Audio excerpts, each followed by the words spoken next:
For the first time in more than 5.5 years, we finally tonight have a few new answers to a question that has loomed over Indiana and over the town of Delphi. Who killed Abby Williams and Libby German? From the end of the bridge to, you got to go through. Now, I believe that the bodies were found about 50. Born from a family's grief and determination. In April of 2020, Army soldier Vanessa Guillen went missing while stationed at one of the largest military installations. That little music in the background that goes, "Don't be suspicious, don't be suspicious." Right. Knew about it or was there. He's as guilty as the person who committed it. Chilling details in the arrest of a suspected serial killer caught before he could strike again. They dropped the ball, man.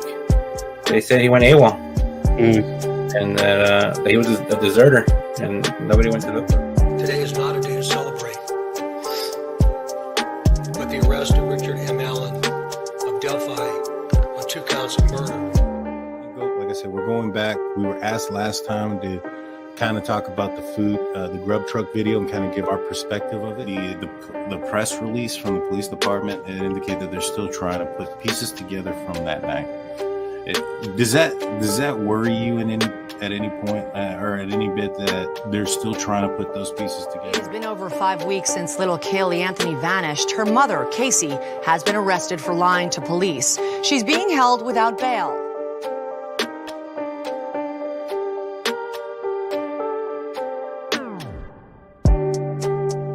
Hey, greetings from the year 3000. It still sucks. This is Philip J. Fry, and you're listening to the Drunken Turkey Show. Your one stop for this sort of thing. Hit that button, like and subscribe. You know what to do, just like every other podcast. Just like every other podcast. What is up, everybody? Let me know if you guys can hear me. I've been having some issues with the sound. Give me a like button if you can hear me okay. And also if you can't, let me know in the comment section whether or not you can hear me, because it sounds kind of off. It sounds like I maybe fixed it. Earlier I did a show on my Steelers podcast, and it sounded real weird, like I was in a tunnel or something, because it wasn't coming through my regular microphone. It was coming through the speakers of my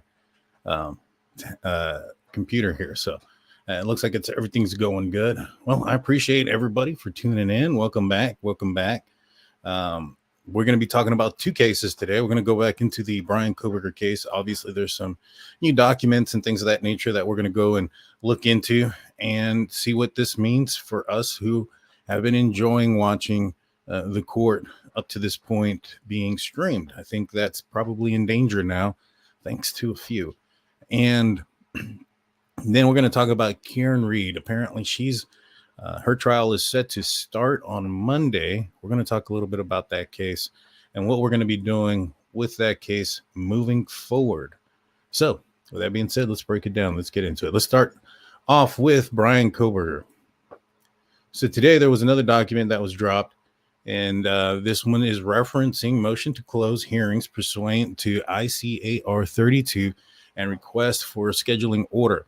Comes now, the state of Idaho, by and through Layton County prosecuting attorney, requests to close the May 14th, 2024 hearing regarding the defendant's 4th motion to compel, and any hearing to be set for the defendant's 5th motion to compel. This motion is made pursuant to Idaho Court Administrative Rule 32G, and the likelihood that the state and the defense could be prejudiced by discussion or dissemination of information has been stipulated to be filed under seal.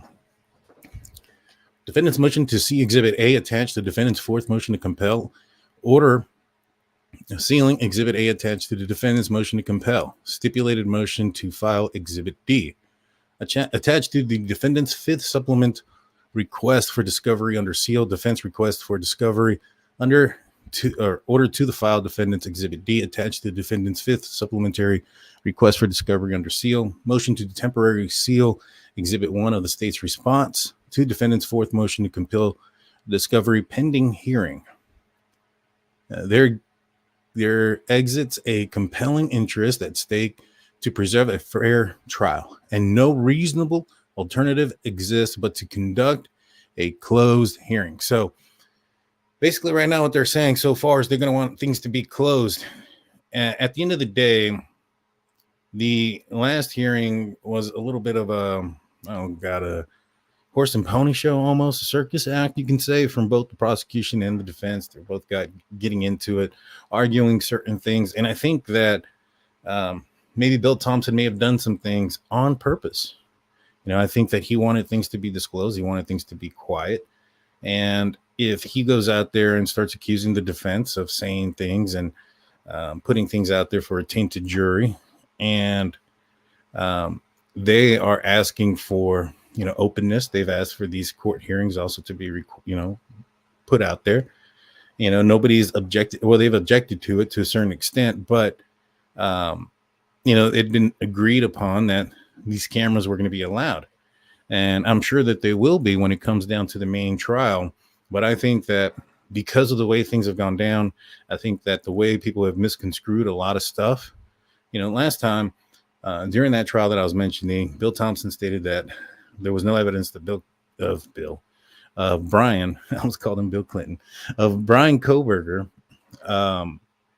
stalking one of the witnesses / victims, right? That was the statement that came out in the court order document, which it's kind of funny because those that defend Bryan Kohberger, they'll come out there and say, well, Ann Taylor put this in the document or said this in court and she can't lie, so it must be true. Well, Bill Thompson put it in paperwork and court order as well. What he was referring to when it comes to the stalking aspect was that he wasn't following somebody online. Now, I highly recommend going and checking out a video that I put out a couple months ago. You find it on the Bryan Kohberger playlist, referencing how I think he did it.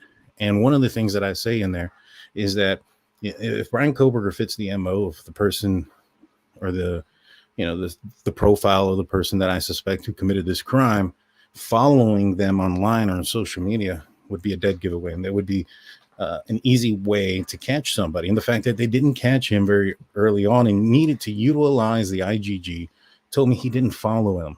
Because if he was following them or saying hello, and even though they weren't responding back to him, law enforcement got a warrant for his social media or for the victim's social media stuff. So they would have seen those attempted contacts. Now, don't you think that if they saw those attempted contacts, they would have seen who it began, which profile was the owner of that profile, being Bryan Kohberger, allegedly. And don't you think that they would have looked into him, found out that, hey, you know what? We did pull him over a couple of times. He does drive a 2015 white Elantra. It had Washington plates at the time, which did not have a front license plate.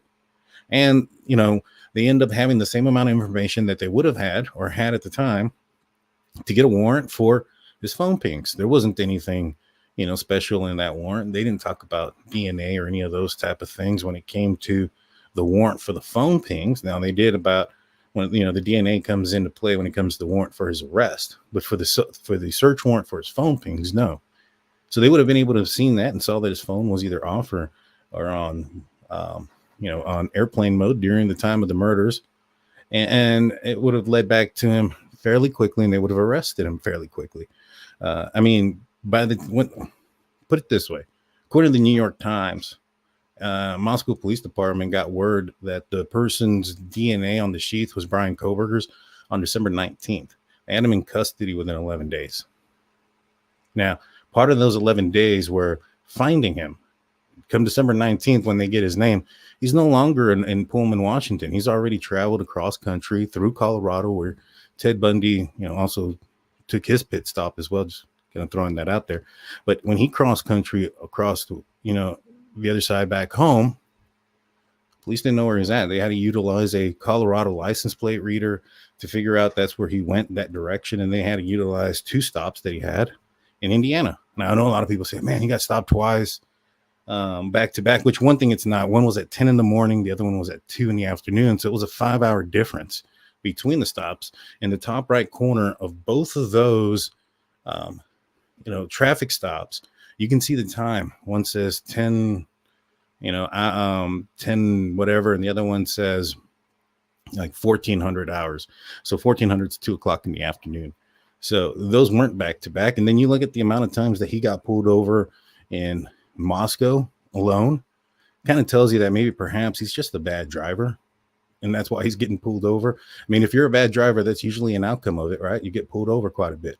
So, and again, that doesn't mean he killed anybody getting pulled over because he's a bad driver. It's just a observation. I mean, you don't get pulled over the amount of times that he has in that short amount of period of time without being a good driver. You have to be, messing up to do that, right? So, given his recent history of being pulled over, he stopped for the same incident, following too closely, from two different departments as well. So it's not like it was the same department and one guy called up ahead and said, hey, I pulled him over for this, so pull him over for that. It doesn't work that way. When I was a police officer, I could, if I wanted to, adjust, my radio inside to listen to other departments that were nearby, but it wasn't something that automatically came through my radio. And, you kind of have to listen to what you're doing and what's going on with your job. It's a lot more important than listening to what the sheriff's department is doing or what the state police are doing. If they need help or something happens, there are officers and dispatchers that are listening to those things that can dispatch an officer out there. So there's no need for somebody on patrol to do so. So for that to be, and also we don't really know how far in Indiana both of those stops were they on the same highway? I mean, we already know they were 5 hours apart. And in one of them, he said they were going to go eat. I feel that's probably accurate. They probably did go and eat, enjoy a meal, maybe stop, rested for a bit before heading back out on a long road on the long last stretch there. I don't see that being unreasonable. So, well, anyways, I digress. I say all that to basically go back in and say that there was a lot of stuff that has been put out there, right? And now it seems like because people put an opinion there and also talked about these things. I mean, I think that if Bill Thompson wanted this to be the outcome where he didn't want these preliminary trials being put out there, which I agree. I think that this is probably in the best interest, mainly because when it's a pre-trial type of stuff, it's usually the defense trying to get evidence thrown out. It's very rarely that you're hearing things, from the prosecution. And if they have an argument against, whatever the defense is stating or putting out there, obviously if it's something that they can handle there in pre-trial, they will. But for the majority of that argument is set aside for trial, right? So they're not going to be coming back and arguing back and forth, like what is the total lack of DNA in a vehicle? I know a lot of people were saying, hey, when that total lack of DNA in the vehicle came out, the prosecution didn't refute it. I was like, well, it's not time for trial. If they go out there and say, no, that's not what it is. Or, we did find some, it was just a small amount of blood from two of the victims inside of his vehicle, something of that nature, then you're violating the gag order at that point. Also, you're making him look very, very guilty. So they can't really argue anything that the defense is saying right now until it's time for court. So during this entire process, the preliminary stuff, one can almost look at it from, a pro-defense pair of glasses and see things differently, because at this point in the court system, it's mainly the defense's arguments, what they want thrown out, why they think it should be thrown out. They'll bring in their experts and stuff like that. This is typical in every court case that ends up going to trial. It's nothing special here, to be honest with you. So I think, well, the only thing that's special here is the amount of attention that this case is getting, which is why I think Bill Thompson wanted to end up having this shut down, and at least the pretrial stuff not be something that is aired out, because there is no real defense there in the public, the court of public opinion right there. They can't defend themselves. They can't come out saying things, because then that would be bad. And Bryan Kohberger could then appeal and all these other things, right? And by doing this as well, by also closing in the hearings up until pre-trial, also limits the amount or the ability that Bryan Kohberger may have in the future to appeal. So I think that this is probably the smart move. It kind of sucks for us that want to cover and watch this. We're going to want to see, but at the end of the day, it's because of us that are watching it and kind of getting carried away in certain things is the reason why it's being taken down. Also, In the last document that Judge put out, he had referenced that because they argued so many different things in court and it was already out there, then those arguments were fine to be put in a survey. I don't think Bill Thompson wants anything else more in a survey that is going to be spoken about in public or in pretrial settings. So those are the reasons why I think this is going to be shut down. And unfortunately, I think it's going to end up being shut down until time for trial, y'all. I think that might be the next time we're actually going to get a visual of somebody. I mean, maybe they'll have something here and there that no decisions are really being made. You know, none of the evidence is being talked about, maybe setting dates and things like that. We might be able to see those. But if there's anything referring to anything that we're going to see in court and they're going to be discussing it, that's no longer going to come out. That's no longer going to come out. And at the end of the day, we only have ourselves to blame for that one. You know, everybody from news media to those on Facebook discussion groups to YouTube to everybody has violated that non-dissemination order, has violated the judge's orders to not zoom in on Bryan Kohberger, to not do these type of things. And you know, at the end of the day, it is what it is. I mean, you even had the prosecutor or the defense team going out there and putting things out there in the public that may make people think that Bryan Kohberger did something. You know, I go back and say it's one thing for you to see a rumor, you know, online at a discussion group or hear it on YouTube or something to that nature. And another thing to hear somebody call you doing a professional survey and giving you information, asking if you knew about these specific details.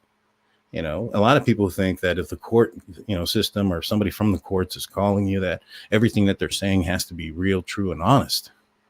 Because if you lie in court or any of those things, it's considered perjury. So I get it. You know, I think that's probably why everywhere that survey has been conducted under that expert, the defendant was found guilty. I mean, it's probably because those defendants were guilty, but it didn't help them is what I'm trying to say. All righty, let's go through some of y'all's questions and things like that. And then we'll move on to Karen Reed. Sirius Black comes in with a $5 super sticker. What's up? Thank you, man. Thank you to becoming our newest mod. Congratulations. We appreciate you. If you have any questions for me about the Bryan Kohberger stuff, before we move on, please put a couple of stars in the chat. Let me know what you guys think. Let me know if you guys think I'm, you know, on point, not on point. Maybe I'm completely wrong. I know there's a certain side of viewers that will be sure to tell me if they think I'm wrong in something, regardless of how right I usually am. All right, let's continue. Let's see. I'm going to see if there's anybody in here. Yes, Sirius says, put your touch DNA on the like button. Let's get this YouTube algorithm going. All right, let's see. Hope everybody's having a fantastic Friday. You know, this week is the draft. I'm a huge Steelers fan. So last night, the Steelers drafted a tackle. And right before I jumped down here, we drafted a center. So that Pittsburgh Steelers offensive line is going to be looking real good. I'm going through here. I'm not really seeing any questions yet. No comments of any kind. I think I saw one. All right. Dang it jumped on me. All right. It's because he doesn't want people to hear before trial that they messed up. Nah, I don't think so.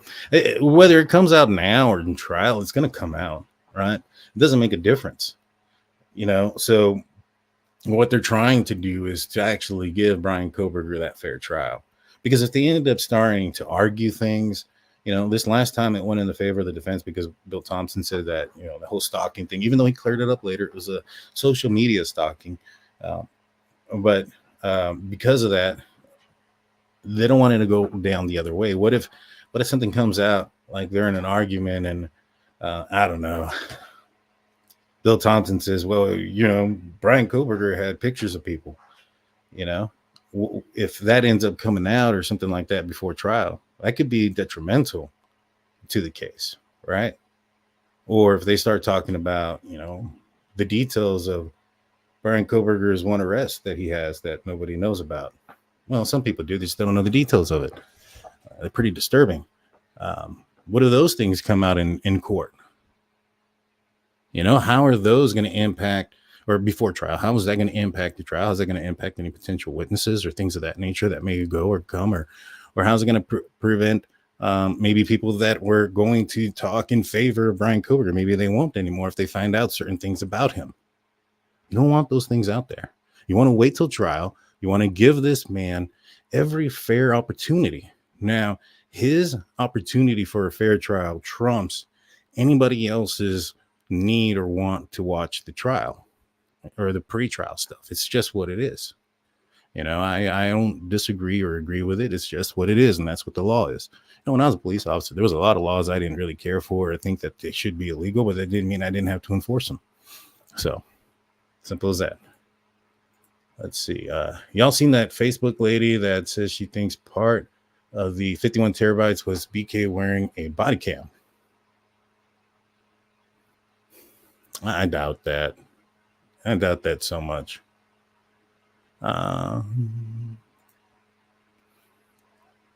Let's see. Anybody else got any questions? I just watched Law and Crime. That Kohberger case is costing Idaho taxpayers $3.6 million so far. And it's the beginning. If you guys think that this is going to be brought out in 2025, I doubt it. I mean, maybe towards the end of 2025, maybe October, December, somewhere around there. But if we're expecting this to go down in about a year from now, I don't think so. There was some stuff that was just extended. You know, timelines are extended. We still don't even know where Bryan Kohberger's alibi is. I mean, the only thing that he stated was that at some point in that night that he was at the Wawa Park. Doesn't state at one point. They have an expert, Sly Ray or something of that nature, and he says that based on Bryan Kohberger's phone, he didn't go into Moscow, Idaho. Well, obviously, based on his phone, he didn't go into Moscow, Idaho because it's believed that he turned it off or put it in airplane mode. So the phone pings don't put Bryan Kohberger in Moscow, Idaho that night, right? It's more like the camera stuff they do. But, you know, they're not arguing that Bryan Kohberger wasn't at the King Road residence at 4:00. They're arguing that Bryan Kohberger wasn't the white vehicle that was passing by at the Floyd cannabis shop. You know, if we go back and look at the time of those those scenarios, Bryan Kohberger's vehicle is suspected to have left Pullman around 2:50 in the morning. So he would have been in front of that cannabis shop about 3:00, give or take, right? Who cares where you say he was at 3? What was he at 3:26 when we see him, you know, in front of the house or in front of on 700 block of Hills Drive? Why don't you tell us that stuff? That's in the probable cause affidavit that points to him. Why don't you tell us where he was at 4:00? Where at Wild Park was he then? You have his apparently his ping information, and you have an expert that can do these things. And the argument isn't necessarily the cast. It's more about surveillance video that they want from earlier part of the day. They've spoken about this in court. They want that information. I think some of it is the cast, but not all of it. And I think that majority of it was some sort of video surveillance. I think there was even some sort of information saying at the wrong time, heading the wrong direction, something to that nature. It might be the car on at Floyd Cannabis Shop now that we've fast forward this time. But that's been their argument. The fact that they're not willing to say that we have information that puts him somewhere else based, you know, at 4:00, because we all know where prosecution thinks Bryan Kohberger was at 4. Right now, they go in there and they talk about, you know, Bryan Kohberger's taking pictures of the moons and the stars, and he's done all these things to document where he's at when he's out on these night runs. It doesn't say he does it on that night, though. Why not put, you know, he took pictures of the moons and stars, including the night in question. I mean, they put that he was out there that night. Apparently, they don't give us a given time or any of those things, but they say, yeah, he may have been out there. It's weak. And then I got somebody tell me, well, they want all the cast information to corroborate Bryan Kohberger's alibi, and that's what they're waiting for. And I wanted to ask, and I was like, hey, and I ask you guys in the live chat, if that were true, let's just say Bryan Kohberger is innocent and he's true and everything he's saying is true. Would his alibi change if he said something and the information that the cops had was not was different, would his alibi change? So, for instance, if he told his lawyer, like, yeah, I went straight to Wawa Park, right? And then they get those documents, pings, and camera stuff, and it sees that it doesn't corroborate it. Are they going to say, oh, you know what, man, this guy's guilty? Or are they going to try to say something like, oh, you know what, this could be, you know, I could have gone this direction, and that's why it shows that, but I ended up going this direction. And it's all just a lie and fabrication. Because if it doesn't change, right, regardless of what the police say, let's just say they're trying to set him up, all right, because that's one of the big ones. They're framing him. Well, if they're framing him and he came forward and said, hey, I'm right here at this time, and they come back saying, nope, look, we have this cast information right here showing where you were at that time. Well, then they would have their expert go and look at it. And just like they're claiming that he wasn't at the Floyd shop, they would look at it at that point and say, hey, no, he couldn't have been there. He could have been over here. And then Bryan Kohberger would get out of jail. They're not doing that. They're not doing that. Why? Why do you think they're not doing that? It's probably because if he says that he was anywhere between 3:26 and 4 o'clock, and they trace back some things to try to follow where he may have turned or try to have gotten there at that specific time to have arrived where he said he was at, isn't going to match up. Why? Because we all know where he was at 4 o'clock in the morning. All right, let's see. Again, I appreciate everybody. Please hit that like button. Please hit that subscribe button if you haven't done so already. I would appreciate it. Let's see. Anne will obviously reply to this to disagree. I think it would be a very bad look for the judge to grant this. I mean, why would the defense reply to disagree with this? Didn't they want the cameras not in court? Weren't they the ones saying that cameras were staring at flies? Yeah, that Bryan Kohberger zipper and talking about flies and all this other stuff. Wasn't it the defense that was crying the most about it? So why would they fight it? You know, and that's one of the things that I see sometimes when it comes to like you don't have to agree or disagree with everything the opposition does just because they are the opposition. You know, you can agree on certain things, like not having cameras in the trial in pre-trial up until the actual trial, to allow him to have a fair trial. You know, you don't have to disagree. This isn't politics where you have your favorite, you know, politician saying one thing and your least favorite politician says something else, and that you have to do the opposite. You know, where if one person says, hey, it's good to breathe, and the other person says, well, if that guy says it's good to breathe, I should hold my breath until I collapse. This is not what that is. We don't have to argue about all that stuff. So I don't think they're going to disagree, to be honest with you, on this. I think they're actually going to say, yeah, I think that this should be, you know, under seal, because it was them that wanted the dissemination order to begin with. Let's see. Leslie asked, how's that little girl of yours? Hope she's good.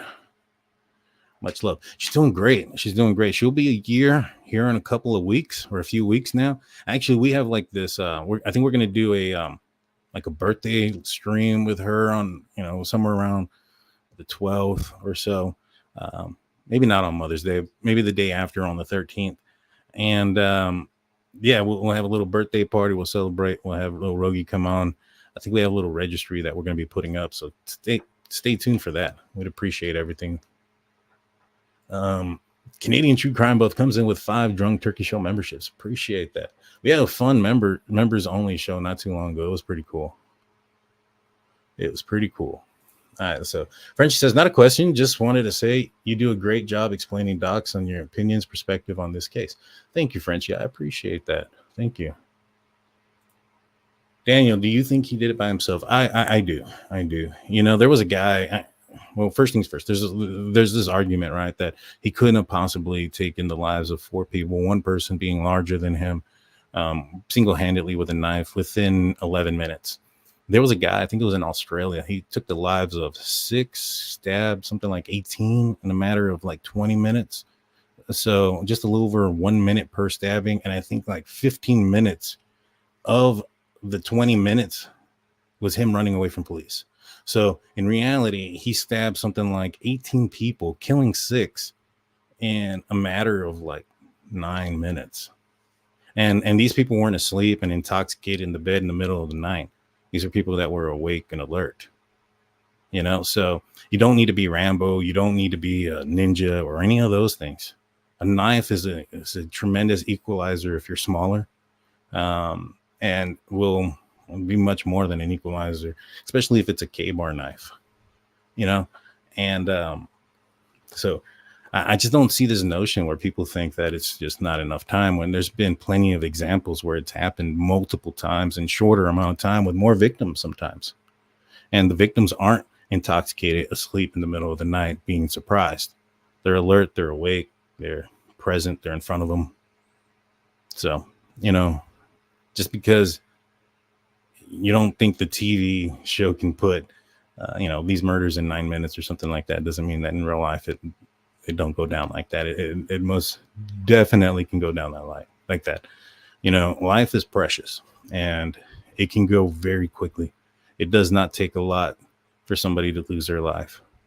You know, I think a lot of people have this ego that, you know, invincibleness or something. It's not the case. I mean, to be honest with you, the sun can burp tomorrow and throw out a solar flare and just wipe everybody out, and the world would, I mean, the universe would still keep going, you know. So we're not as important as everybody thinks we are, needless to say. All right, let's go. What do you think about the latest leaked information alleged from the G family? I don't know what it is, Angel. Let me know what it is. I haven't heard it.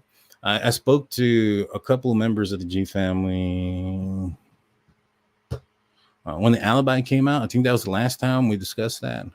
Talked about how weak it was. Yeah.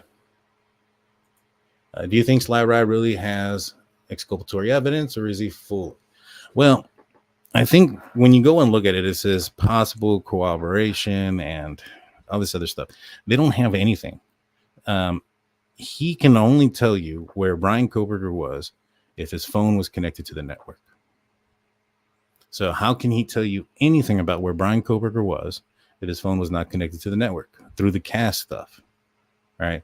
Now, if there's pictures and things of that nature, even if he's like on airplane mode, maybe perhaps at that point he can still, you know, test where or figure out where he was during those moments. But if Bryan Kohberger turned off his phone before he entered into Moscow, and don't matter what experts you get, they can't put Bryan Kohberger in Moscow with his phone pings because his phone was off. The exculpatory evidence, they've been throwing that out there everywhere. Right now, here's the crazy kicker, right?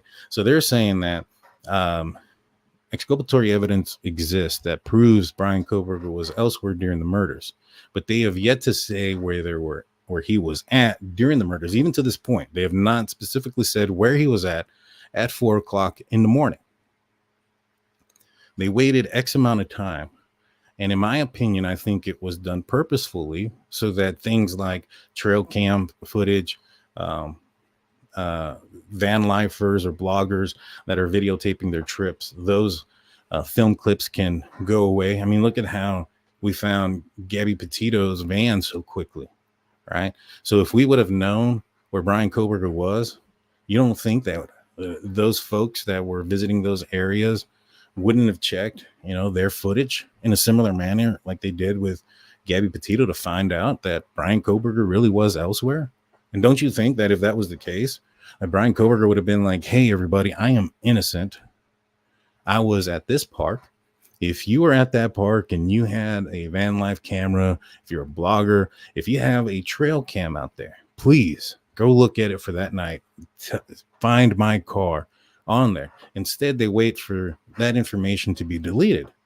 Why would you wait for information that could set you free to be deleted before talking about it or be re-recorded or any of those things? And so now they say, hey, this evidence, you know, is out there because he went this direction.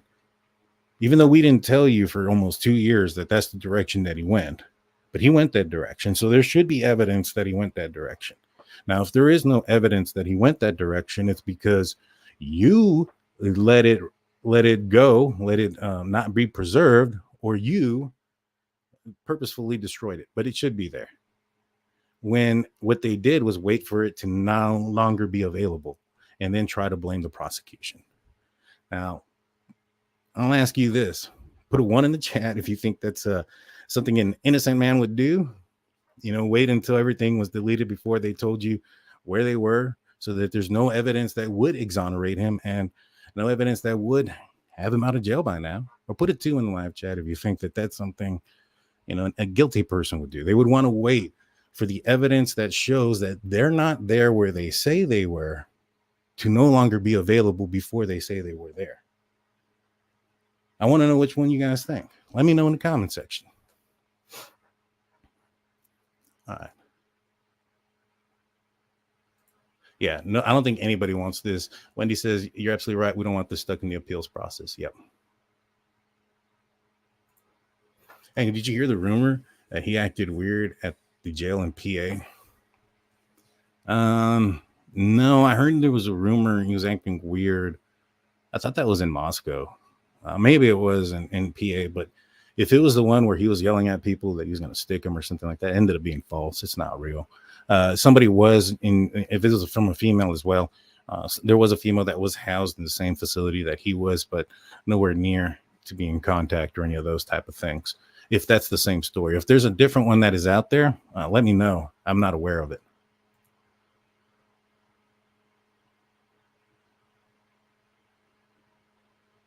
Let's see. I already went through this one about what I think about it. I really don't think it's there, to be honest with you. I'm expecting to learn in trial that Cy-Ray's data science is BS. Well, it's kind of been, I think it's happened in court already, I think a couple of times. So I think a judge stated that it was junk science.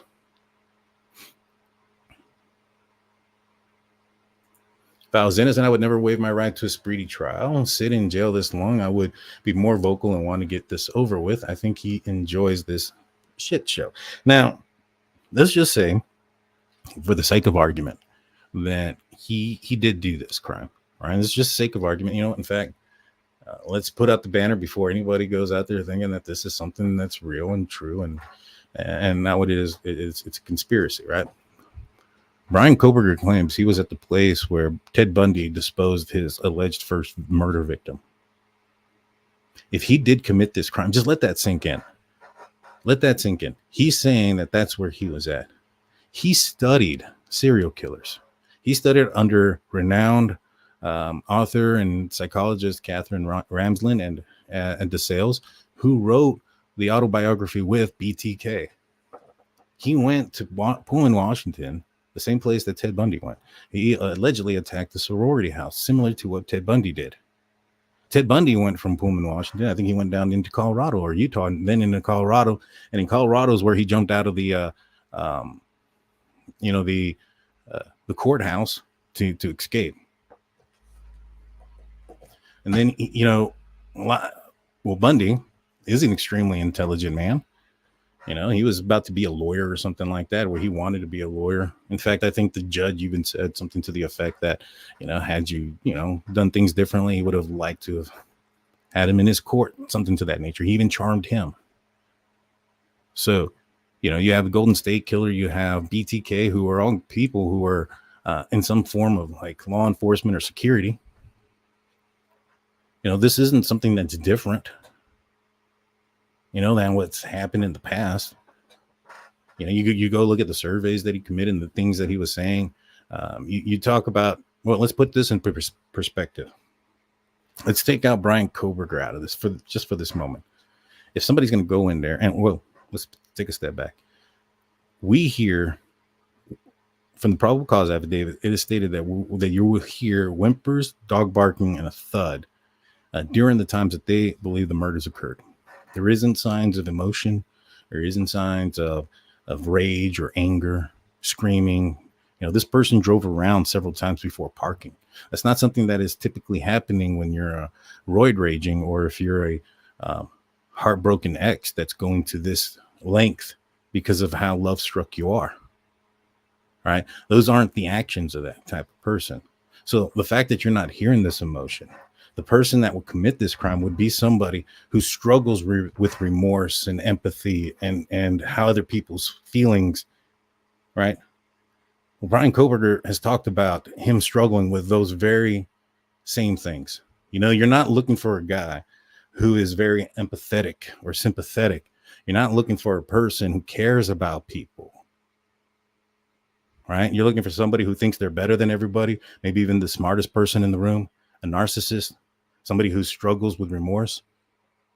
So another characteristic that you would expect for somebody to commit this crime to have, Bryan Kohberger has struggled with allegedly in his life. So, you know, you have that. You have what are the chances that there's another guy about his height and weight with bushy eyebrows, drives the same car without a front license plate, who also struggles with the same emotions, who also has his DNA on him? Like, what are the chances? And was driving around at the same time and just so happened to commit these murders while Bryan Kohberger's phone was off, and he decided not to take pictures when he was taking pictures every other night while he was on these hikes, runs, and drives. The one night he didn't do it, somebody else did this. And apparently also, if you believe Ann Taylor, this person's also related to Bryan Kohberger in some form or fashion, because that was the argument with the IGG, was that they did not question other relatives of Bryan Kohberger's who could have been around the 1122 King Road residence during the early mornings of November 13th, meaning that they believe that somebody else in Bryan Kohberger's family could have done this. So all those things have to come into play at the same time for this man to be innocent. You know, I was asked last time we were on here, is there something that makes you believe that could sway you one way or the other? And I said, yeah, you know, irrefutable evidence. You know, if there was actually a phone ping and then a video camera that collected that captured him somewhere else during the time of the murders, then yeah, it's not him. You know, everything that else happened, we got to figure out how it happened, but it wasn't him physically there. We haven't heard that yet, right? And so, but when it comes to why I don't believe what anybody else says, is because anybody that defends him doesn't answer the full question. They'll either answer the first thing you say or the last thing. So I'll go into a spiel like, all right, so, you know, one of Bryan Kohberger's evil twin brothers with, you know, his DNA, also has a knife, has a car. Oh, there's 22,000 cars. But they won't answer the rest of it. And I'll go, well, what about the rest of the stuff? Or I'll say, you know, Bryan Kohberger's DNA was on the sheath. You know, his phone was off during the murders. And, you know, he went back the next morning 12 times, yada, yada. And all of a sudden they're like, no, you know, you said that it could be any car. It's 22,000 Elantras. Phone service sucks. So it could have been that. And then I go, so you think that somebody else who also struggled with cell service, or they just had their phone off during that time? They can't answer the whole question. No one has answered the entire question, answering every single thing. So, I mean, I can answer them all. I can tell you why, you know, I can come up with a theory that answers everything, why he committed the crime, you know, how he committed the crime, what led up to the crime, because all that there's evidence of, you know, how he didn't get DNA, how he, inside his car or apartment, how he chose this place, all of it. You know, I've done it multiple times with the evidence that's there. Yet not one Kohberger can come up with one video that explains everything that he's accused of in one claim. One claim. You know, the one that I come up with is the abducted alien one, right? Because he don't remember where he was, so you got your missing time. Says he was in a national park, which is the 411. He says he was stargazing. Well, maybe he was up in space with the aliens. You know, missing time, wasn't connected to the phone towers.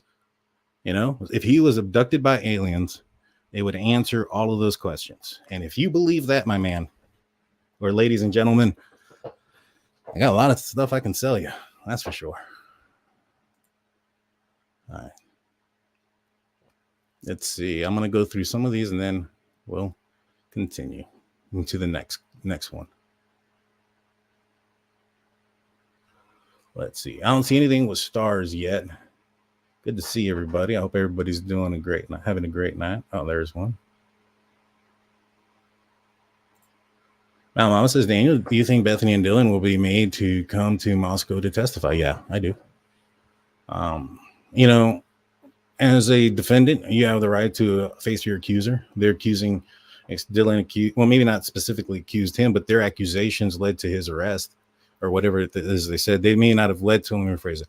Whatever they said didn't exclude Bryan Kohberger, and it was also used against him in his arrest, at least what Dylan said. So, yeah, he would be able to face them. That's such a load of hogwash. What I just said?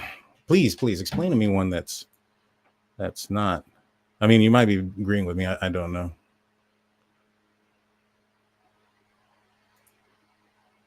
Twizzle Stick did the night drive to Wawa Part 2. It was dark. It was dark. But hey, did their phone lose service, and or was it lost the service for 2 straight hours? And while they were videotaping, did their phone lose the capability of videotaping? Because apparently Bryan Kohberger didn't take any pictures that night. It would have been in there. It would have been in there, and it would have set him free. It would have set him free. Let's see.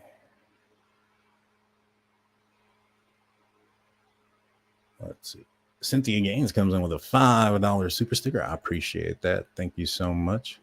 I see the 2s coming in. I don't see any 1s. One person put a 1. That's good to know. That tells me some things about the viewers of our show. I appreciate every one of you guys. I almost found one. Thought I found one. I did. Daniel, do you know that the prosecution has damning evidence that will shock everyone, Daniel? I do know that there's some stuff that's probably going to shock some people. I wouldn't say it's damning necessarily, but I will say it's very convincing, and it's very telling of the type of character this person is, and what he was doing and what he's been doing for the better part of 2024, 11 years now.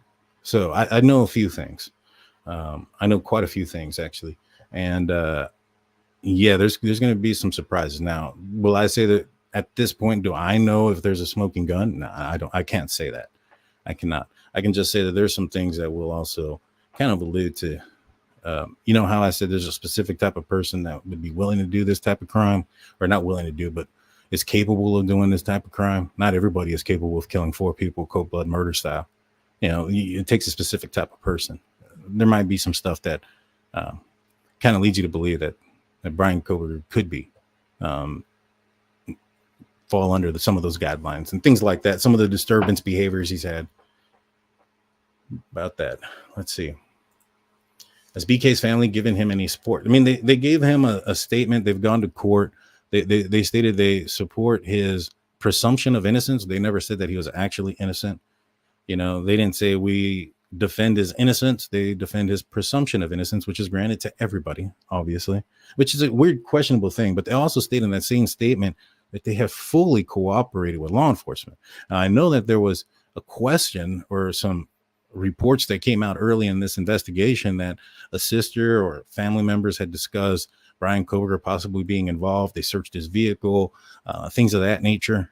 And if those things are true, that don't look so good for Bryan Kohberger. And if they did truly fully cooperate, then they're going to be telling some things about, they saw while Bryan Kohberger was there. Maybe that's how we know he was cleaning his car with bleach. Maybe that's how we know that wearing the gloves and all those other things wasn't a normal thing. We're going to find out those things a little bit later. And the crazy thing is, if we find out that Bryan Kohberger's own family isn't supporting him in the nature that you would think, or let me rephrase this, in the nature that, or in the same way that Ann Taylor is, where they claim at least that they fully believe in his innocence, which, like I mentioned before, I don't know how you can fully believe in anybody's innocence when they're not willing to tell you where they're at. And the way I know that they didn't, so I can go ahead and use the Kohberger's words against them. Ann Taylor can't lie in court, right? So remember when they were compelling some stuff there, and the defense wanted they wanted some more information from the IGG, and the prosecution was saying, hey, the FBI isn't giving it to us. I can't give you what I don't have. And then they wanted an expanded alibi. And Ann Taylor said, hey, Bryan Kohberger has given us what we've told you. We can't give you what we don't have.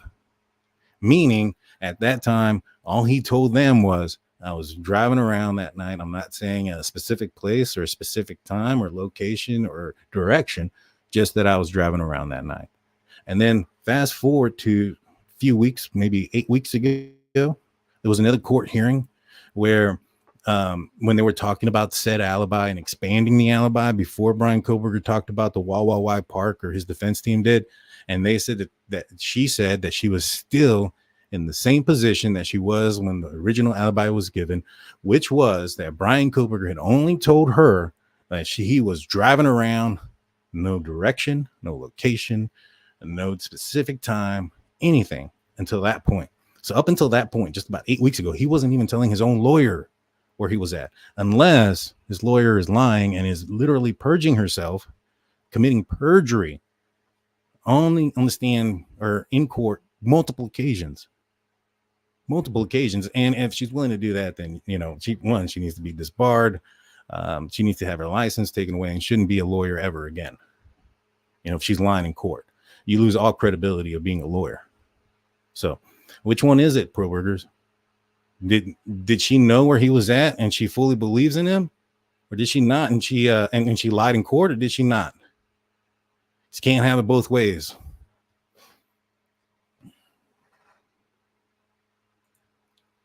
Daniel or Leslie at Billy message. I may have missed it. Let me go back up. All right, here. Oh, wow, Leslie, sorry to hear that. Ted Bundy killed my best friend in high school in Utah, and I'll never forget how cocky he was, just like Bryan, in my opinion. Yeah. You know, I think a lot of this stuff is Bryan Kohberger. You know, Ann Taylor, this isn't her first rodeo. This isn't the first time that she's tried, you know, somebody or not tried somebody, but defended somebody when it comes to a death penalty situation. And the fact that she didn't use like this 1880 Idaho state law for standard for statute of limit for the standard for grand jury indictment, you know, she has never used that until Bryan Kohberger. You know, nobody has argued the IGG, you know, even the Golden State Killer arrest and all those, everything that's been used with that. The FBI has never had to forgo anything. And yet, like, these arguments that they're having and stuff, they're stupid. I'll be honest with you. Like, they're stupid. They're arguing about something that's inadmissible, like IGG DNA evidence that didn't go in their favor. It'd be one thing if it said that it wasn't Bryan Kohberger and they weren't using it and they were saying, hey, the IGG pointed at somebody else. But it did. It pointed at him. I know people are going to say, oh, it's where they got the lead. That's where they got the lead. It doesn't matter where you get a lead from. You got to prove it. Don't matter what you know. It matters what you can prove. And you got to be able to prove it in court. And they have been able to prove it in court, or at least enough to get the warrants to go to court, right? Without using that information, right? I mean, I can fall asleep tonight, wake up if I was the detective on some unsolved case and say, hey, I had a premonition. Somebody came to me and told me that this is the person that killed him. Let's investigate him. And if it just so happens to be a coincidence or whatever, that person did commit the crime, does that mean that he goes free? None of the evidence that anybody did to legally look into him shouldn't be allowed because initially it came from a dream? No. I mean, people use things like psychics and things like that in law enforcement before, but can they use that information to arrest somebody? No. I can only point them in the direction similar to this. Now, the reason why this isn't admissible in court is because the IGG doesn't test Bryan Kohberger's DNA from his mouth to the DNA on the sheath. In fact, it doesn't test Bryan Kohberger's DNA at all. And so because there's not a 1-for-1 test, it's inadmissible in court. It's only a suggestion to look in a certain direction. And so they want to bring that in and argue that. And then they want to argue something about grand jury stuff that everybody knew was going to fail and it was just a waste of time.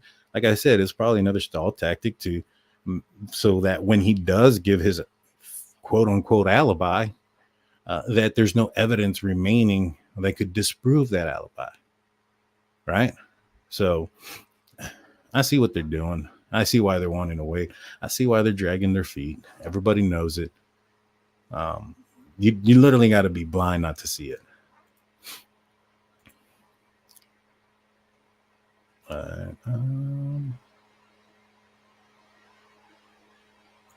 Why would the defense put out that information out in the public if it could incriminate their client? What media information? I think some of that will be good for the prosecution. I agree. That's what I was saying. I mean, none of that they were saying, and that went for, his defense. Me and the prosecution arguing that it shouldn't be out there. It's actually probably something in favor of, for Bryan Kohberger's favor. Do you think that the weird neighbor who twirled fire sticks may have been involved? No, I don't. Not at all. I'm going to take one more question on this, and then I got to get going to the Karen Reed case, which is not going to be much, which is why I'm allowing this to go so long. Have you heard of the defense attorney be so publicly convinced of their client's innocence? OJ, maybe. I don't really think that they've been publicly, out there saying that they're convinced of their client's innocence. They've said one thing 2 years later, during a trial and a preliminary hearing. Now, the attorneys in the Richard Allen case, now those guys are acting like their client is innocent. Now, I don't know if he's innocent in that one either. I think there's more to the story. I do think that Richard Allen is involved, but I think Elvis Fields may have also played a part in this. I think there was more than one person out there, maybe not more than one person on the bridge, but given what Elvis Fields said, man, it's hard not to say that he's not involved some way or doesn't have any knowledge of what occurred out there. Corvette Blue says I'm putting out false info. It's all right here, my man. Go check it out. Everything that I say is backed up by either being on the court document or, court hearing. Now, unless you're asking about my opinion, some people have asked my opinion. Man, I got a right to have one, right? But let me know what my information that is false. I appreciate it. Even if, like, let's just say, some people put out there like, hey, I hope your Bryan Kohberger comes after you and sues you when he gets found innocent. Come after me, bro. You gotta talk in court. It's not, when you go into like a civil court, it's not, 12 jurors, one has to believe you're innocent, blah, blah, blah. Nah. And you have to talk and they see everything. Come on now. The guy ain't gonna sue anybody because he'll lose in a civil action, even if he wins in this one. There's no doubt in my mind. So everybody that's saying, oh man, he's gonna sue so many people. Shit, OJ, he won his case. How many people he sued? How many times did he get sued for that murder? And did he win? I don't think he did. I think he lost that one. So keep spewing it out. It's not gonna happen, y'all. It's not gonna happen. This guy's gonna get found, in my opinion, pretty easily. Am I kidding? No, not at all.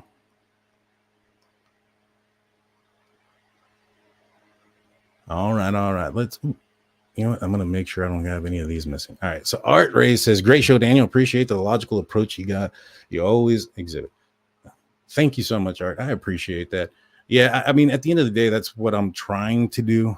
I'm not trying to fall under the sensationalism of the case, try to make it bigger than what it is for clicks, reviews. At the end of the day, right now, what I'm just trying to do is put some, is fight back some of the negative, or not the negative, but some of the misinformation stuff that's out there, and some of the just plain old wrong things that are going on, from blaming victims to the victims' family members, things like that. It's disgusting, to be honest with you. And that's not in this, just in this case.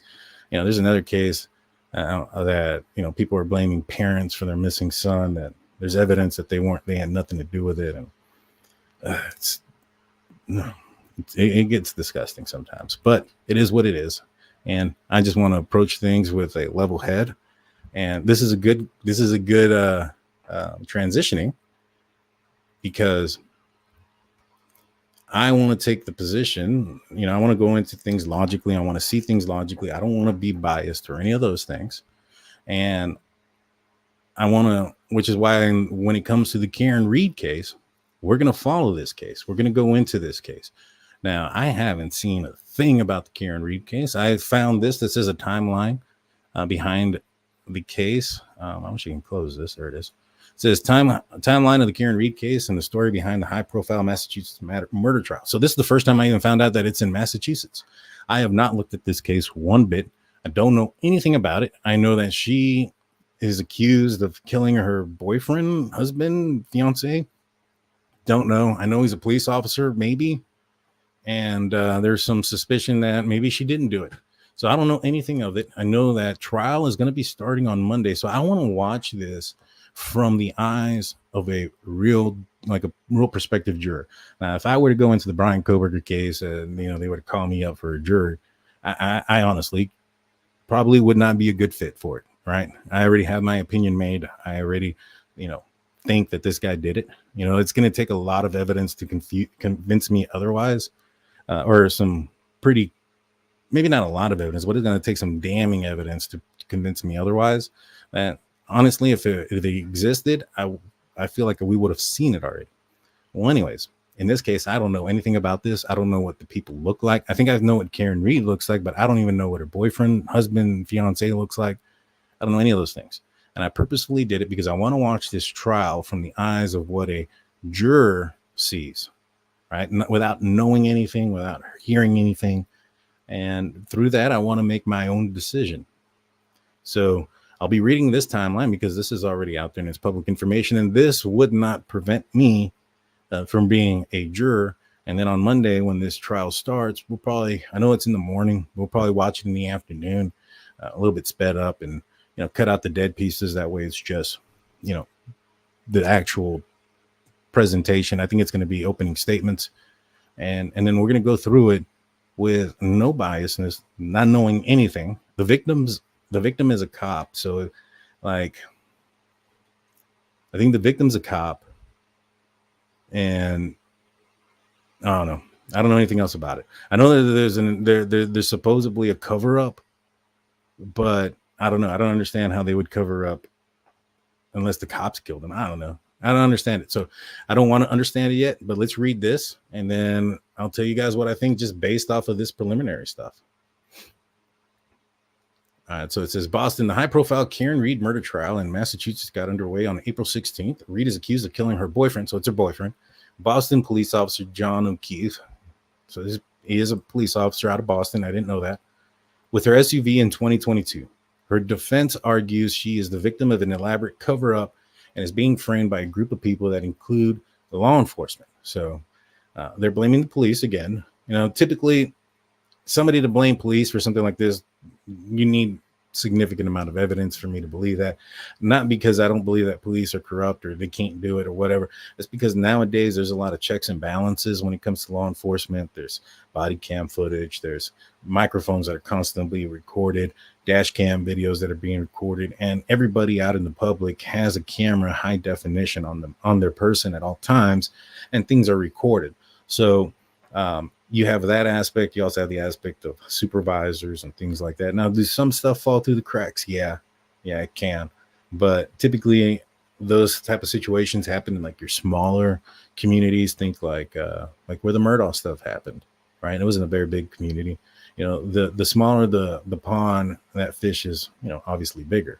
You can be if you're a big fish in a big pond, I mean, you may not be the biggest fish that's out there, and you have bigger fish, and checks and balances are going to get you. Well, anyways, let's see.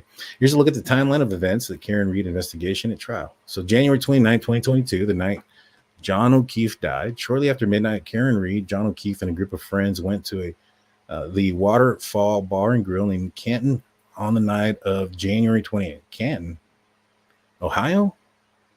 I thought they were in Massachusetts. Maybe there's a Canton, Massachusetts. According to the prosecutors, Reed consumed several alcoholic beverages. Reed drove O'Keefe to the home of Boston police officer Bryan Albert. This is where police said people from the bar were meeting back up. So they had a little bit of an after party. All right. 1 a.m. court documents later revealed that the weeks before and even the hours leading up to that night out, text messages between Reed and O'Keefe, as well as voicemails, showed a strain in the relationship. Investigators said at around 1 a.m., On January 29th, Reed allegedly left O'Keefe a voicemail that said, "You are a effing loser, F yourself, and John, I effing hate you." That's not good. You know, this is the night he dies, right? Yeah. That's not good. I mean, that would, raise some suspicion. Between 4 and 5 a.m. at 4:23 a.m., while heavy snow was falling, O'Keefe's niece called Jennifer McCabe, Brian Albert's sister-in-law and friend of O'Keefe's. She said Reed was distraught because O'Keefe had not come home and was not answering his cell phone. According to court documents, McCabe said she heard Reed screaming, "John didn't come home. We had a fight." Around 5 a.m., Reed called another woman whose husband was friends with O'Keefe. Prosecutors allege that Reed said, while they searched, "What if he's dead? What if a plow hit him? I don't remember anything from last night, and we drank so much I don't remember anything." Well, how'd he die? 5:07, Reed, McCabe, and the third woman went back to look for O'Keefe. Prosecutor said Reed mentioned to the woman that she had a crack in her taillight and wondered if she could have hit O'Keefe. At 5:07 a.m., a surveillance camera at O'Keefe's house shows Reed's SUV coming extremely close to O'Keefe's SUV in the driveway. Prosecutors say no taillight pieces were found in the driveway. Reed's defense argues that the vehicle did strike SUV, breaking the taillight and providing an explanation for the damage to the SUV. Well, what side of the SUV was it? Was he between them? Did she hit him? I'm assuming that's what they're thinking at this point, that they assume that she hit him. I mean, people can get freaking pinned between two cars. Not saying that's what happened, but that's kind of what I'm thinking they're claiming. Around 6 a.m., Reed sees O'Keefe lying in the snow outside of Brian Albert's home. An emergency responder said that the hysterical and inconsolable Reed repeatedly said, I hit him. The defense argues that one of the first responding officers from Canton police gave false and deceptive testimony to the grand jury that would later indict Reed. Okay. But she said, I hit him. Like, who are these people that she's telling this to? Are these people that she's also claiming are a part of the so-called frame job? Let's see. Prosecutors and defense attorneys agree that at some point in the morning, O'Keefe was killed. Someone Googled Haas long to, I guess it was supposed to say how, but it was written wrong. How long to die in cold? The sides disagree on when the search was made. Prosecutors say the search happened at 6:23 and 6:24 a.m. after O'Keefe's body was found. The defense says that the federal forensic report expert determined that the search was made at 2:27 a.m. before police were alerted of O'Keefe's body had been found. Ain't that also like before she said that, she started freaking out and stuff? That'd be weird. How did he die? On 29th of January 2022, police say they found a broken cocktail glass and pieces of taillight at the scene. Forensic toxicologists estimate that Reed's blood alcohol content would have been around 0.13, 0.29 around 12:45 a.m., more than the legal limit. Would haves and could haves don't really fly in court, though. January 31st, an autopsy is completed on O'Keefe. Prosecutors said that the medical examiner ruled the cause of death was blunt impact injuries to the head and hypothermia. So he was knocked out and then he froze to death. That's basically what I see out of that. They say that the medical examiner did not find any obvious signs of an altercation or fight. So if he did get backed into and got hit and was knocked out and then died by those means, then what they're saying, like, no fight of an altercation, there's no defense wounds, there's no scratches back, there's no other signs of any of those type of things. So being hit by a car would kind of fall under the sign of this wasn't a fight, right? This was a vehicular accident. Reed appears in Stoughton District Court for the first time, pleading not guilty to manslaughter, motor vehicle homicide, and leaving the scene of a motor vehicle collision causing death. Now, the only part that I think that could be construed as homicide is the part where she is searching how long somebody if it's her. I don't know if it's her or not. That's what it appeared to be. But apparently there were some searches of how long for somebody to die in the cold. And if that was at 2:27 a.m., that can show intent. Maybe not so much that initially that she intended to cause him death, but that she knew she hit him and intentionally left him out there to die. Right. So I think they're probably, it'd be easier to get manslaughter than homicide on this because you have to prove intent. I don't know if you can, even though they were arguing and all that other stuff. I'd have to see the video. I'm sure there's a video out there, right? June 10th, a Norfolk County grand jury indicts Karen Reed on charges of second-degree murder, manslaughter while operating under the influence of alcohol and leaving the scene of a personal injury and death. Reed is arraigned on new charges in O'Keefe's death. She pled not guilty in Norfolk Superior Court in Dedham and was held on a $100,000 bail. Reed made bail and has been out on release since. May 3rd, the defense attorneys, Alan Jackson, country singer, Bop Top again. Dave Yannetti alleged that O'Keefe was involved in a fight inside Brian Albert's home. They claim O'Keefe was beaten and his body was later dumped outside. Jackson and Yannetti focused on the wounds to O'Keefe's arms, which they said showed was attacked by Albert's dog during the fight. Well, they said there was no sign of altercation or fight. Is there? I mean, if there is, then that's kind of weird, right? That they would say that there wasn't and there's like freaking dog bites on him. I don't know. I guess I can see why some people are questioning this. All right, so let's continue. It says, this is not just fishing, Jackson said during the May 3rd hearing. We've got a fish on the hook. We just need the court to help us reel it in. Norfolk Assistant District Attorney Adam Laley argued that O'Keefe never went in the home and added there's no evidence that Mr. O'Keefe was beaten or left dead. So there are some pictures there. I'm sure we're going to be seeing these. They look like a lot of scratches there. Could those be dog dog bites? They don't really look like dog bites, to be honest with you. Dog bites have a particular shape.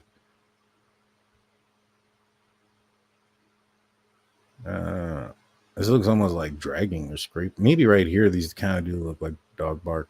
What the hell am I saying? Dog bites. I tell you guys, I say the wrong stuff all the time, and then people think that I make up people like Pam. May 24th, 2023. During pretrial hearing, Reed's attorney lays out what they allege to be a cover-up by law enforcement. Certainly, the Massachusetts State Police is involved. There are people that were in that house that are involved. Brian Albert is involved. Jennifer McCabe is involved. The rest of the folks that were in that house, there's some level of involvement by everyone in them, every single one of them. We're not going to rest until we get to the bottom of exactly who's behind this cover-up. Not only Karen Reed deserves this, but John O'Keefe deserves this and has deserved this from the moment one. And that's why we're not going to rest. Following the dramatic hearing, Reed spoke to reporters for the first time. We know who did it. We know who spearheaded this cover-up. You all know, Reed said on the courthouse steps, I tried to save his life. I tried to save his life at 6 a.m. I was covered in his blood, and I was the only one trying to save his life. I don't know. That search does kind of make you think that she knew she hit him, right? They weren't really in the best place, right? They were fighting, but a lot of people fight and people don't kill each other. Some people do. I don't know. I got to see the evidence.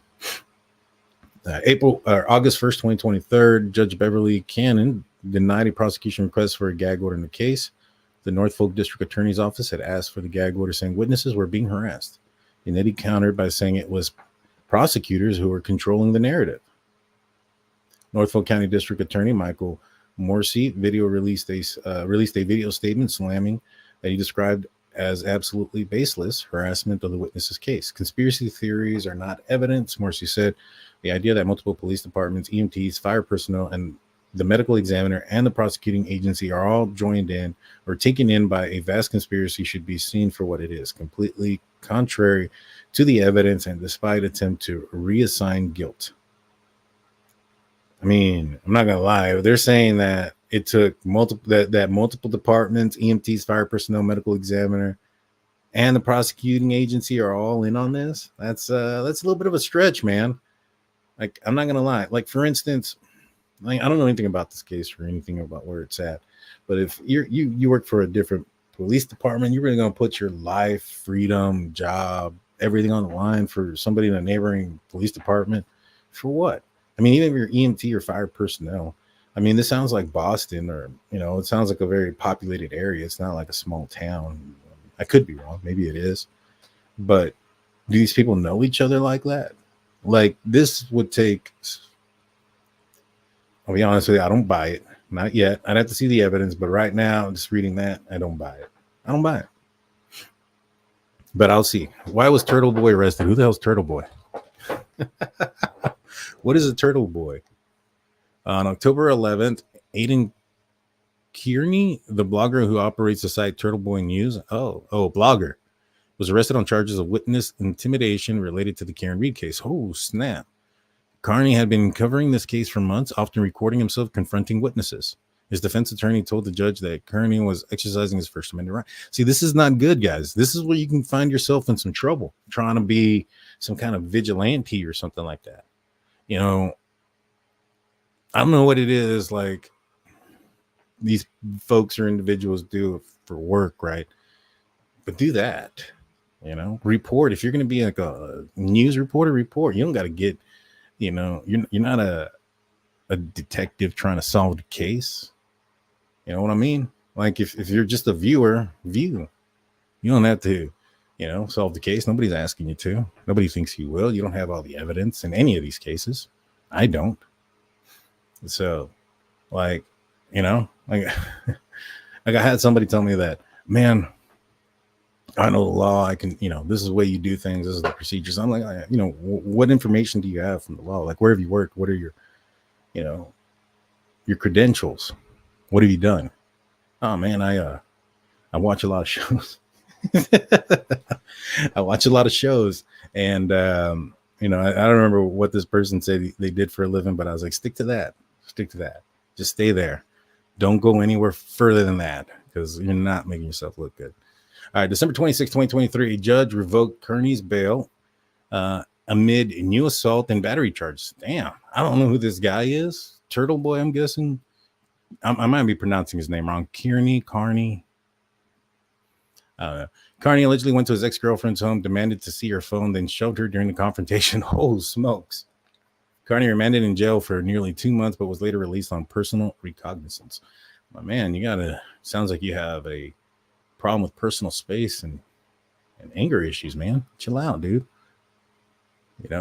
Some people get too emotionally involved in some of these cases and think that, they're a part of the defense or a part of the prosecution or something. Or they think they can solve the case, and they let the cases get to them and build up a bunch of, I don't know, it builds up inside you, I guess, and they blow up on, I guess, his ex-girlfriend. Not good, man. Evidence under scrutiny, February 22nd. In court filings, prosecutors said they have DNA evidence recovered from a broken taillight that implicates Reed in the O'Keefe death. They said the taillight is the same material from Reed's SUV and that the DNA matched O'Keefe's. They also said the broken taillight material was found on O'Keefe's clothing. That's not good. DNA, stuff on the clothes. Obviously, if there's a frame job, or that's the theory here, they're going to say that it was planted. I can foresee that. But let's continue this. Reed's defense team said that the federal investigation into the case led to an FBI expert concluding that the evidence does not support the theory that O'Keefe died after being hit by an SUV. Let me read that again. Reed's defense team said that a federal investigation into the case led an FBI expert concluding that the evidence does not support the theory O'Keefe died after being hit by an SUV. All right, what evidence doesn't support that? I mean, it sounds like he had some sort of injury to his head, and the medical examiner said he froze to death. There's also particles of an SUV light. What evidence? I'd like to know that. The damage to the car was inconsistent with having made contact with John O'Keefe's body. In other words, the car didn't hit him. It wasn't hit. He wasn't hit by a car, Jackson said. Prosecutors disagreed, accusing Reed's attorney of defense by of defense by I can't even pronounce that, obfuscation. So by the sounds of it, I haven't seen the video or anything, but it sounds like she backed into this guy based on this. How fast can you be going backing into somebody? Now, I don't know what kind of damage that'll lead. You know, I've seen people getting hit in low speed impacts that have caused death. I've seen people get run over, or not seen them. Well, no, not. I saw somebody that wasn't still underneath a vehicle, but not hit exactly. And so sometimes, you know, depending on what part of the vehicle is hit, you know, if it's one of the more like the corner edges of a vehicle, that's one of your more sturdier parts, because that's where like the back side of the vehicle and the side of the vehicle meet, right? And there's that support there, because also if you get hit either from the back or from the side, that prevents you or prevents the car from crippling in and squishing or killing the occupants inside. So you have these the corners of the car are typically, you know, pretty strong. So if you're going about 5-6 miles an hour, which is pretty quick if you're going in reverse, and you hit somebody, a tail light does sound about accurate, maybe a dent, but I'm not seeing like a huge, like, I mean, it could be. I mean, it depends on what part of the vehicle they hit, but I can see it being a small amount of damage to the car, but still creating a large amount of damage to the person. You know, I mean, yeah. All right, let's continue this. And March 13th, 2024, brief statement, Massachusetts State Police said that they have opened an internal investigation into a potential violation of department policy. Okay, so now here comes some more evidence of potential law enforcement involvement by Trooper Michael Proctor, who was the lead investigator in the case. Police did not say what prompted the investigation, but said he remains on full duty. Reed's defense attorney said that the federal investigation showed Proctor had personal ties to people involved in the case. In a statement, Proctor's attorney, Michael DeStefano, denied any wrongdoing. All right. So he personally knew some people, according to them, that he knew these people. All right, let's see. Trooper Proctor has been fully cooperative in responding to the investigations conducted by the U.S. Attorney's Office and the Massachusetts State Police Internal Affairs Unit. One thing I do want to say is that if anybody makes a complaint against you as an officer, it automatically goes to internal affairs and they investigate it. It doesn't mean that the officer did something wrong or didn't do anything wrong. The fact that they stayed or remained on full duty leads me to believe that it's probably just a complaint that needed to be investigated. Now, just because they're both police officers doesn't mean jack. Internal affairs investigators are typically not well liked by regular police officers and things like that. So it's interesting. But if he had some sort of personal ties to people involved, then that'd be different. But that's just one person also. Like, how much could he have done? You know, it sounded like they had the FBI involved and other people involved. So again, this is the first time I'm reading any of this, so I'm just kind of putting things together and speaking out loud. So let's continue. To be clear, Trooper Proctor remains steadfast in the integrity of the work he performed investigating the death of Mr. John O'Keefe, to the extent that Trooper Proctor's personal text messages are alluded into court proceedings regarding Miss Reed. He respectfully submits that the objective investigative steps he and members of his unit took are in no way undermined by the content of the personal messages. Okay. I'd have to see what those messages are. I mean, the other thing is too, I mean, you have an officer from the area, right? And I assume that there was officers involved in this case. The initial investigation going on, stuff like that. It's probably going to be hard to find somebody who doesn't know anybody in that room. That's a police officer, right? You know, especially if you're part of the same department or same, work amongst the same area. Like, I knew a lot of folks in the county and in the state police when I was a police officer, and a lot of those guys knew us, so it's not uncommon. Karen Reed murder trial takes center stage. March 26th, Judge Canton denied the defense motion to dismiss the case. Canton said that she was denying the motion due to extensive evidence supporting the indictment. So There's quite a bit of evidence there. During the final pretrial hearing in the case, Canton heard 30 different motions on which she had to rule, listening to the arguments from both sides on many of them. Among them was an argument by Reed's attorney that they should be able to make a third-party culprit defense during the trial.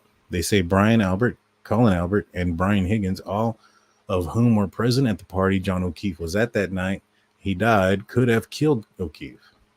Prosecutor Lally called it a fanciful story, but told the judge there's actually no evidence.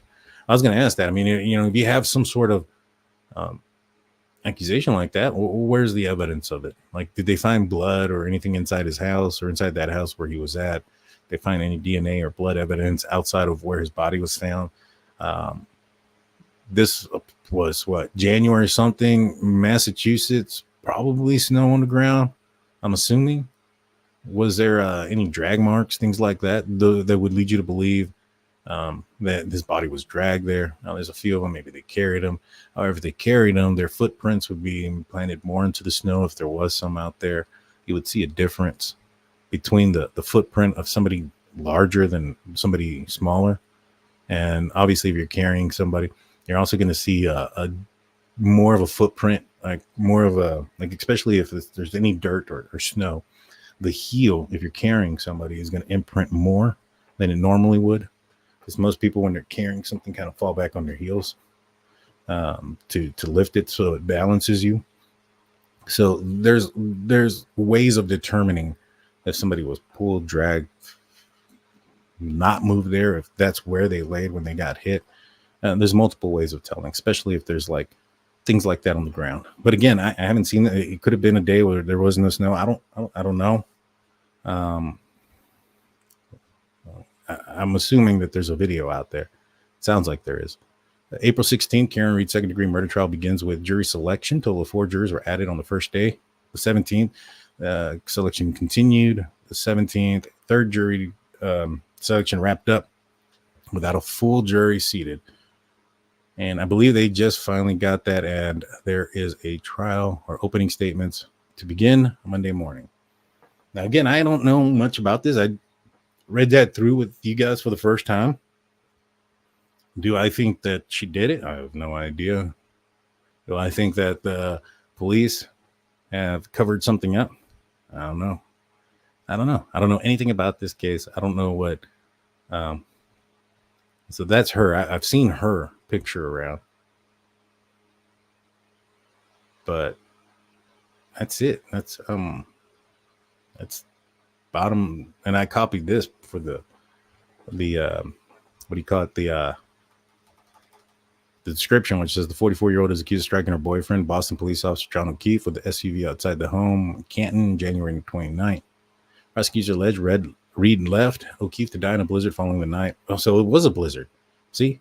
Blizzard. So there was snow. There had to have been snow. If it's a blizzard too, that would tell you if somebody was pulled, dragged, or carried. Like, it's not that hard to find evidence of those things. You just got to think outside the box. But lawyers for the Mansfield woman say that she was framed in a widespread cover-up among law enforcement and witnesses. So witnesses are also in on this, in this frame job as well. I don't know. I'm interested in seeing it. I'll be doing this on Monday. I'll be tuning into opening statements. I probably won't go live until our typical live time of 7:35 p.m. Central Time, 8:35 Eastern, and we'll probably go back through this and go through what the opening statements were and go through it one piece at a time. At this point, I have no idea if she did something or didn't do anything. That Turtle Boy stuff is probably the one thing that kind of sticks to me the most so far, because one, I don't know who Turtle Boy is. I've never heard of this guy, but that's a pretty weird name. And they call me Drunk Turkey. So maybe we should do a collab, Turtle Boy and Turkey Man. I don't know. I would assume this guy is, this Turtle Boy is, if he's harassing witnesses and stuff, he might be more on the conspiratorial side of things. I'm assuming. I don't know. Correct me if I'm wrong. So we'll see. We'll see what happens. I'll be doing this on Monday. Let me check y'all's questions and comments, and then we'll be calling it a show. Dan, you said that Ted Bundy was a charmer, but BK was not a charmer. How do you know that, Elizabeth? I don't know anything about BK as far as his ability to be a charmer or not. And I didn't say that he was Ted Bundy. I said that he was idolizing serial killers, doing the things that he was doing. Things like that. Those that idolize and imitate, especially those that imitate others, you know, they're not the same. He's not going to be a charmer. You can have people that look up to people and idolize certain people without being the same, so to speak, right? So this just tells me, like, the stuff that he was doing, if he in fact did commit this crime, and he was saying that, you know, the location where he was at when that crime was committed was where Bundy, you know, allegedly committed his first murder or dumped his first victim out, is in my opinion, paying homage to him to a certain extent. So it's just crazy stuff. But yeah, I mean, not everything I say has to be 100% perfect. I mean, like, just because, you know, he wasn't a lawyer doesn't mean that he couldn't have possibly, or wasn't trying to be a lawyer, that he couldn't have possibly have been like Ted Bundy. I mean, those two things don't exist. That's just one thing, right? He wasn't a charming person. You don't have to be a charming person. He thought he was the smartest person in the room. That was something that everybody stated. That's not something that is thought of by a humble person.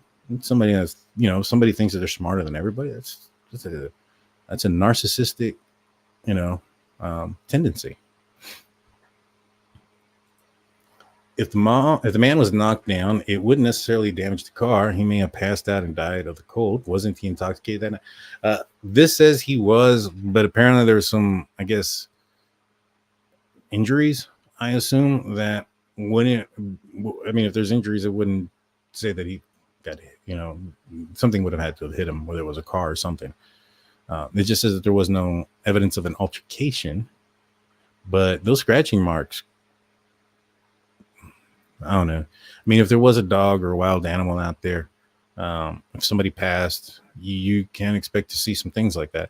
I mean, for instance, Brian Laundrie, you know, when they found his body, they found pieces here, pieces there, and that's because animals got to it.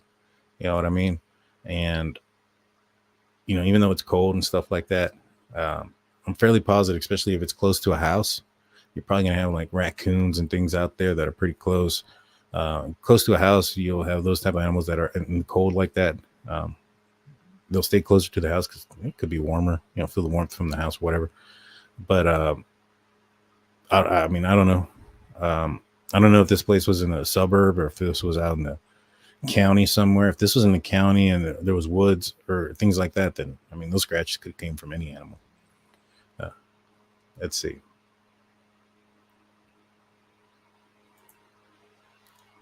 Let's continue. Bundy was so scary. Someone in the house Googled how long does it take to die from hypothermia. Now, was that somebody? I thought they said that she Googled. Was it somebody from the cop's house that did that? If a cop, or if that Google came from like the IP of the IP address of one of the persons for that house that he was at, then yeah, that's interesting. Now that right there is something that can say, all right, there's more here. Now, if it was her that Googled it, then that also is pretty interesting, but for completely opposite reasons. Wasn't he covered in snow and kind of hard to find? I'm not sure. I barely found out that there was snow. I know nothing about this case, guys. I'm not joking with you. I have not seen anything. I don't even know what the guy looks like, to be honest with you. You could show me like 5 pictures of people, and I wouldn't be able to point out what the victim looks like. You could show me houses. If that's been put out there, I have no idea what they look like. They can give me addresses. I wouldn't know. I purposefully stayed away from this case, so that way when trial came, I can watch it from the eyes of a prospective juror, so to speak. Let's see. You might enjoy talking to him. Me? I'm talking to who? Turtle Boy? I don't know who he is.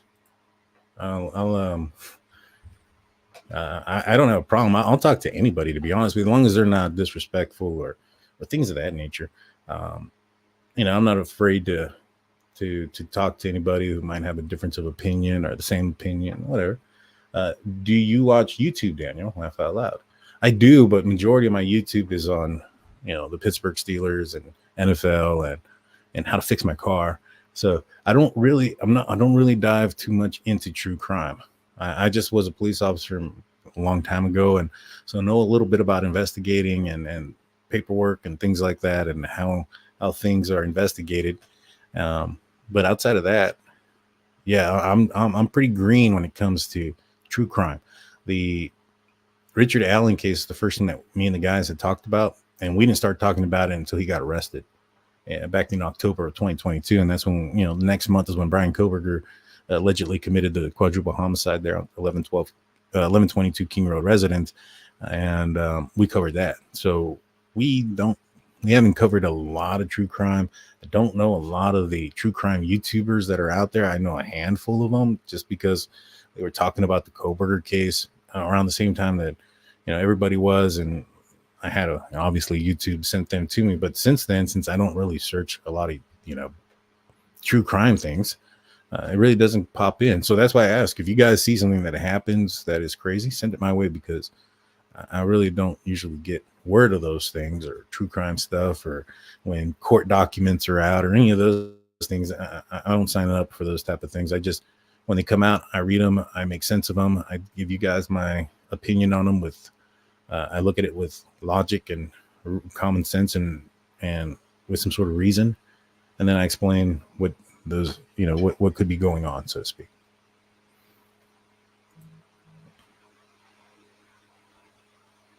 Smoker T says, you should listen to Truth and Transparency. She'll school me and set me straight on this for Bryan. I've talked with her many a times. In fact, I schooled her and what was the name of the defense's expert? Vargas, Jennifer, Julie, something Vargas. I got them to agree that the IgG has nothing to do with the STR. And that's probably the reason why she's probably not the defense's witness anymore. But yeah, no, I've argued everything that Lena said. She's a great person.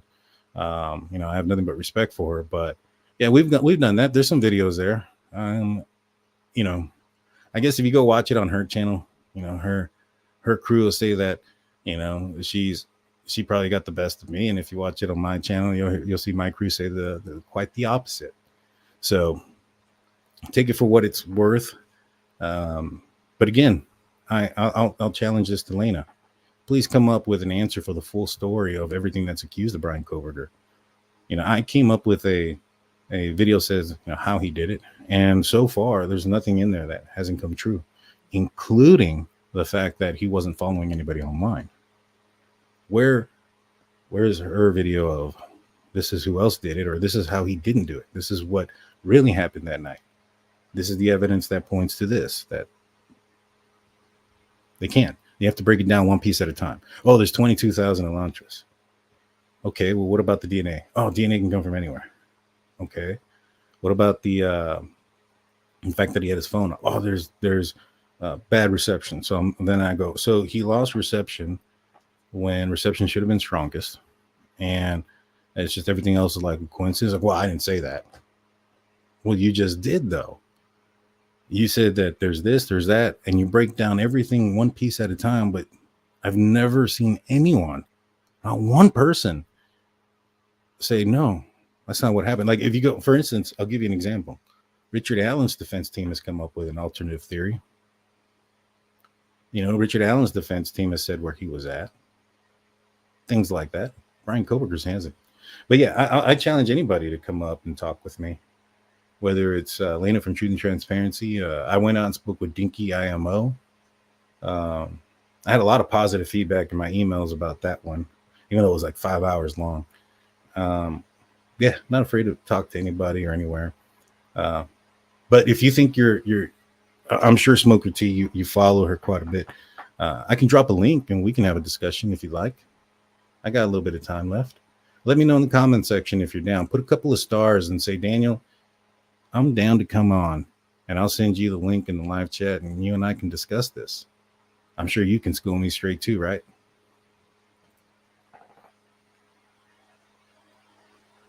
I'm getting spicy again. Oh yeah, I'm not saying she doesn't have logic, but if you're saying that I don't, my man, good luck. Come on up. I want you to come up. You know what? I'm not even gonna ask you. I'm telling you to come up. Come on, Smoker. I want to see this. It's in the live chat. Let's see you come up. I want to see this. Calling you out, Smoker T. I'm calling you out.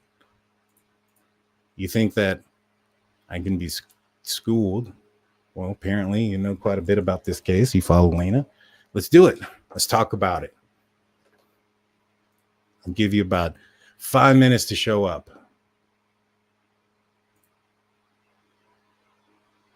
Oh, come on.